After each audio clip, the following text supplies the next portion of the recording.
welcome to Clay to Canopy, the show where I attempt to make just about everything from the ground up. And welcome to the Don't Make the Dragon Interior Makes series. Let the games begin! It is time to switch gears on this channel and begin making all of the gaming components that are going to be residing inside Ms. Evangeline here. And to kick things off, I am going to be starting with some wooden puzzle making. So come on, let's do this.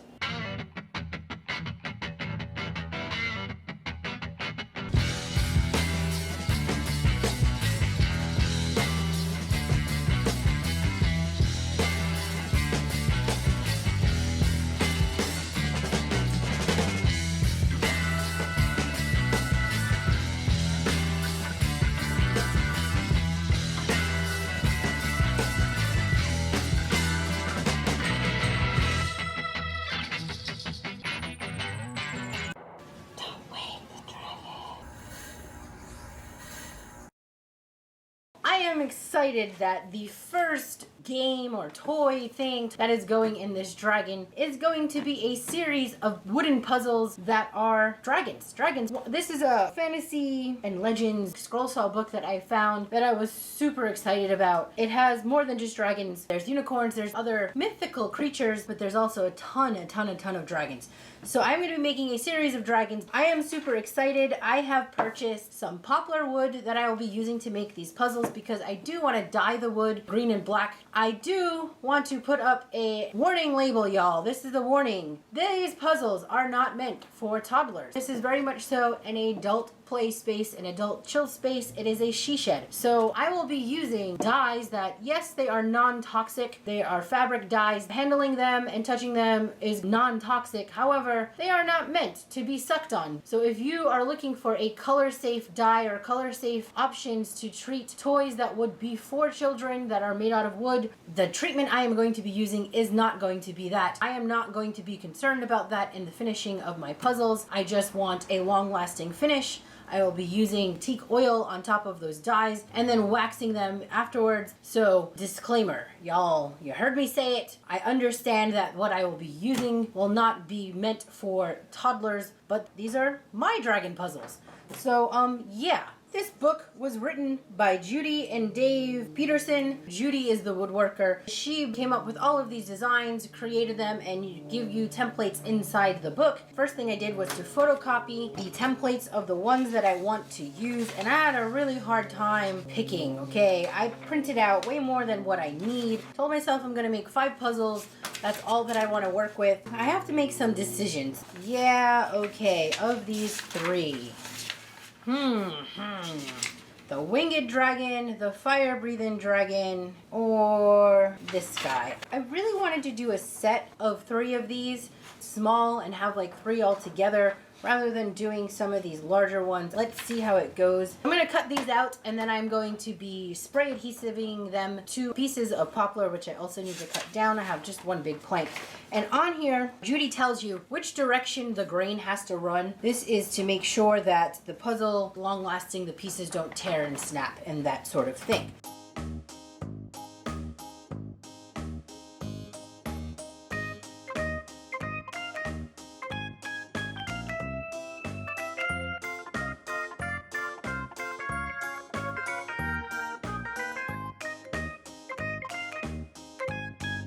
Want to make sure that your grain is going in the right direction.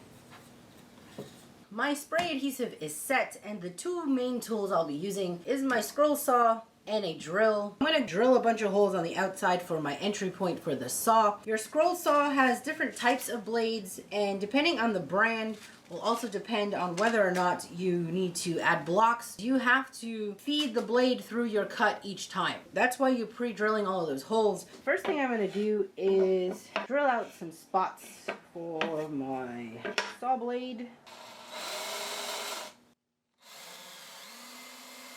Where to begin? Let's go for it here.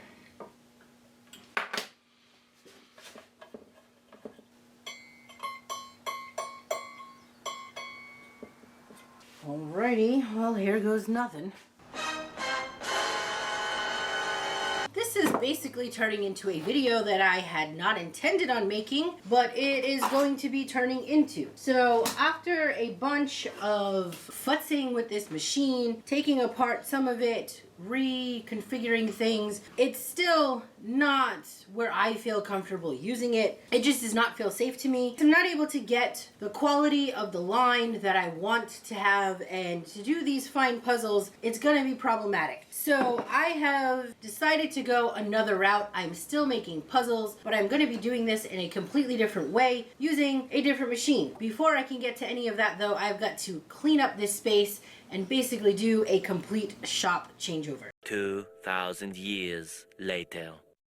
Alright y'all, it has been a whole lot of trial and error here in the studio to try and come up with a plan that was going to work. I attempted to first use my router to cut through the pieces, but what ended up happening is the pieces, not only did they break, but it was just taking away way too much material. So my next move was to go to plan C, which was to use the bandsaw. Fortunately enough, I had purchased an 1/8 inch blade for the bandsaw, and that seemed to have gotten me there. So I have cut out 3 of these puzzles, but I did use a 1/16 inch bit on the router just to do some of the details, like do a bit of the shallow carving to get the eye details, the separation in a wing. I had to go in and simplify some of the lines and make them a little bit easier to cut using the bandsaw, so it's a lot more simplified. Some of the more complex dragon shapes I had to let go of. The very last puzzle piece, which I had to do, I cannot do dragons without having sketched up a bit of an Evangeline puzzle,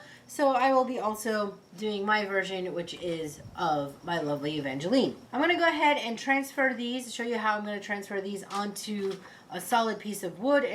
Let's get this guy transferred and going so I can do the more simplified version, and it'll increasingly get a little bit more difficult. Before I do all of that, I do want to mention the one thing I did do to help things out was to mill down the wood to 1/2 inch thick. Originally they were 3/4 inch. Guess I should have probably discussed why I'm doing this way and why I didn't want to go and purchase a new scroll saw. The scroll saw is like the equivalent of buying a pasta machine for like my KitchenAid blender. They make a really expensive like $300 pasta machine that attaches to my KitchenAid blender, but I eat pasta maybe twice a month. Purchasing a $300 KitchenAid pasta machine, as much as I would love to have one, it's not within my like everyday. So the next thing up on the whole scroll saw was to go from something that I had of similar quality up to a $600 machine. And at that point, to be honest, if I'm going to be dropping $600 on a machine that does this type of work, I would have rather held out for an Aurora, which is Glowforge's laser cutter. Price of an Aurora right now is $1,000. I do not want to spend $1,000 on a machine, but I could not justify spending $600 on something that is basically the pasta maker of my wood shop. I can totally get by trying to find other ways to make my pasta, so to speak.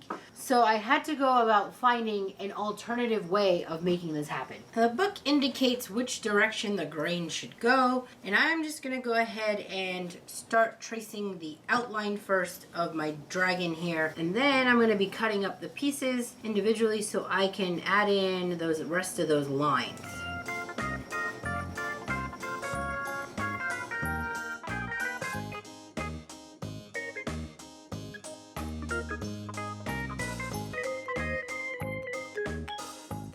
Alright, with my cuts complete, I'm going to head over to the chop saw and cut this part off first, just to kind of help myself out. But then I'm going to have to start making a decision about where I can get the saw in to take a nice even cut. Things like this may have to come off just so that I can get a cut even in here, and it'll make sense as I begin to make the cuts. You'll see I want to make one continuous cut as easily as possible, and sometimes that means that I'm gonna just be removing, you know, pieces until I have taken away enough to where I can get to the other ones easier. So like this one probably is going to be first, then I might come in and remove this head so that way that's out of the way. Then it looks like if the head's out of the way, maybe these arms, this arm here would be a little bit easier, and so on and so on. This is like a really complicated piece to get in here and get, but it would be easier if I was able to, I don't know, come in and maybe take this line and come in, you know, separately there. So we'll see how it goes. I realized before I do that, I do want to take that last detail of the eye, get that on here, and I don't have any wing details, any like little wing separations on any other part of this piece. I only have the eye to deal with, but I want to do that first while I have the board solid, and I'm using the router again to do that. So I'm just gonna sort of decide where the heck that eye is. That looks good. I'm just gonna freehand this eye so I have a little bit of detail before I get to the cuttings.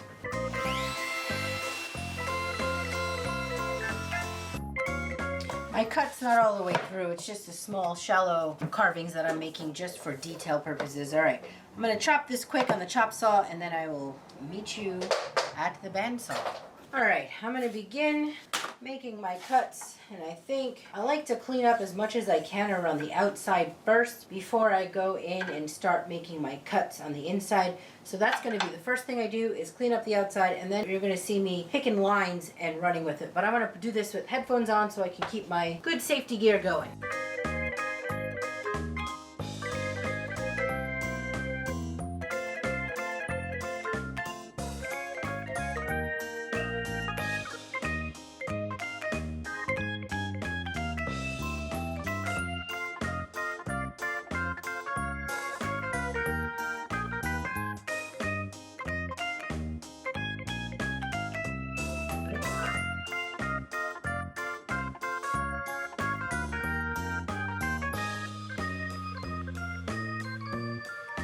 It is time for me to do up Miss Evangeline. Maybe I should make 2 Evangelines and have a giveaway. Maybe, huh? A giveaway would be pretty nice. Haven't done a giveaway. Who wants a baby Evangeline puzzle? Comment below. She's so cute. Ah, my little Evangeline. My baby sleeping dragon. I love her. I'm going to repeat this whole tracing process where I trace the body, cut out a part, and add in those lines. And then it'll be time to hit up that bandsaw.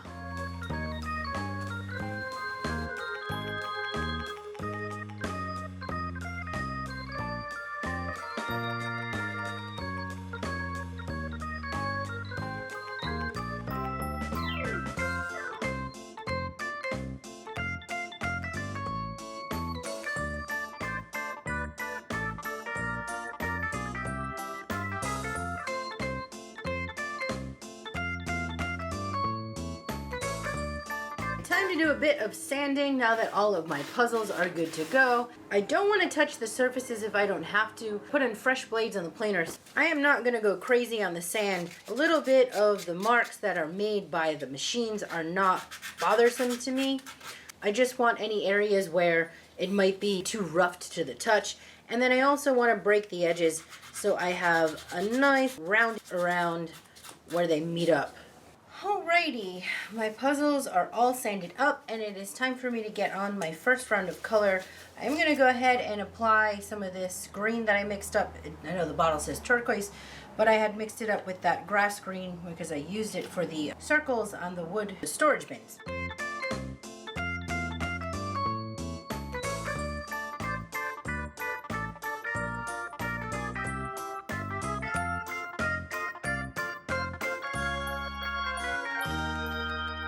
Puzzles are dry of their dye. I'm going to apply this ebony stain that goes over that, and it should hopefully leave the green and only pick up a little bit of blackness. I like them the way they are right now, but I think it needs a little bit of highlighting, especially around the edges and the back. This is my tried and true. I have 2 of these colors that I use. I use the ebony and I use that sun bleached. One is like, you know, weathered and worn versus something that's like aged by dirt, that kind of thing, and that's kind of what I get going on with this stuff. I brush it on and then wipe it away with the rag so only a little bit stays. I'm gonna coat the heck out of the back because I want the backs to be coated, but I am gonna test to see what that will look like.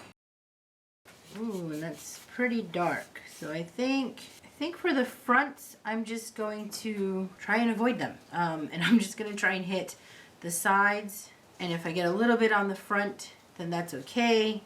But I'm gonna not aim for the front. It's going to be difficult to do without getting my fingerprints everywhere. It's also going to take some freaking time, as per usual. I'm going to carry on, and I will be back in about 2 years when I've completed applying this finish. I am going to hit all of my puzzle pieces. They are dry now. I'm going to be hitting them with some teak oil just to seal in all of the dye and give them a good solid finish.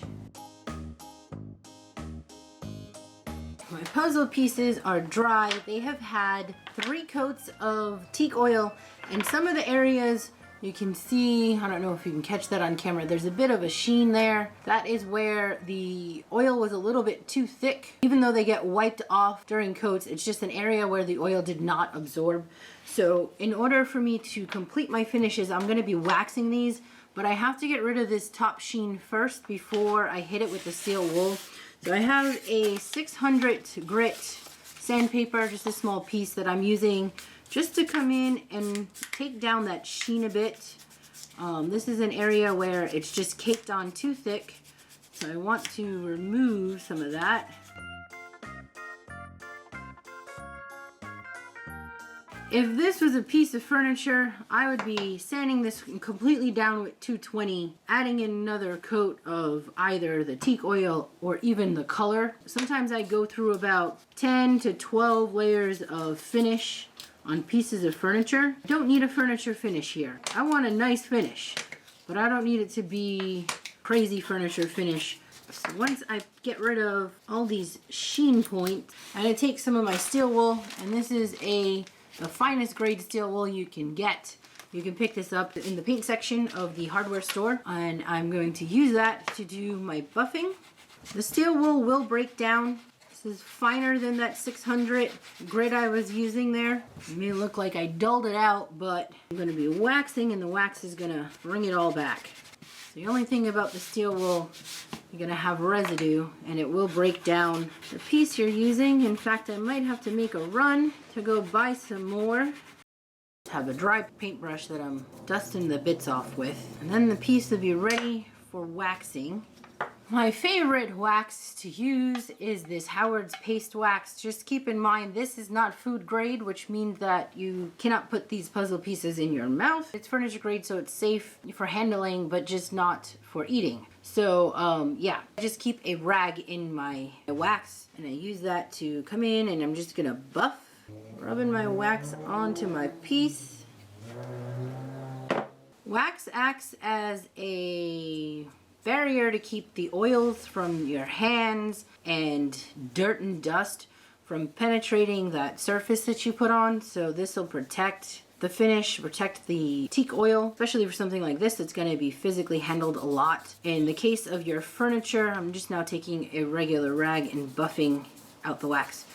In your case of furniture, you'd probably want to re-wax every year or so, every couple of years. If I wanted a real gloss sheen, I'd throw on some kind of polyurethane that's a high gloss and then wax. It's not the look I'm going for. Basically, this is the process, so I'm going to go ahead and do this to all of my puzzle pieces, and then I will check back in here after all of the pieces are polished, and we can take a look at what they look like bright and shiny and assembled. They are completed. And the lighting in here does not do them justice. I even try to take some pictures. Even that just didn't show the true beauty of these pieces. All that is left is to make something now for these guys to get stored in so that I can get them ready to be loaded into the Dragon. I am going to call this one here. Please like, share, and subscribe if you have not done so already. Stick around to watch these projects all come together. And remember, don't wake the dragon.